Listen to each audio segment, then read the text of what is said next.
Great Salt Lake is one of the largest saline or salty lakes in the world, the largest in the Western Hemisphere.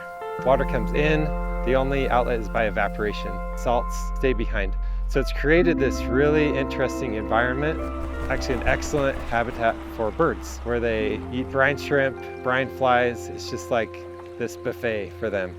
The big picture is understanding what are all the water sources feeding the lake and how do we protect those water sources. We came out here and we're looking for groundwater seeps. What's the contribution of the groundwater here to the Great Salt Lake and any contaminants, specifically selenium? Selenium, it's one of these elements that at low concentrations is necessary as a nutrient. Wildlife, the birds need a little bit of selenium in their diets. But if those concentrations get too high, it can start to be harmful. If they get too much selenium, the eggs don't survive, they get brittle and they can't reproduce. Surface water and the ground, they'll be pretty toasty from the sun. And so if we use the thermal drone, we're gonna find these cold spots in these cold areas, and that'll show where the groundwater is seeping up. The estimate used to be only makes up 3% of the amount of water coming into the lake, but more recent studies are showing that groundwater is more like 10 to 15%. If you all hold that just, in the water there, and then once we find the spot, we use our little pump to kind of pump out the water that's already in there to let the groundwater recharge.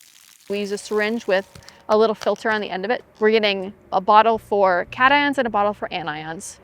We also have our isotopes, which is just a glass amber vial. That prevents any evaporation.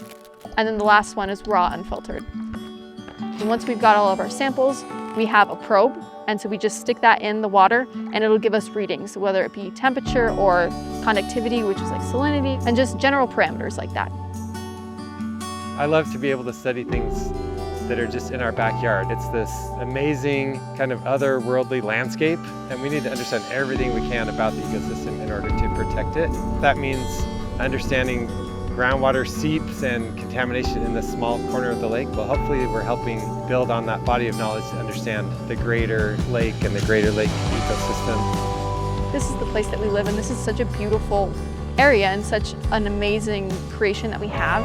And so why wouldn't we take care of it? And why wouldn't we want to make sure that it's as clean and healthy as it can be?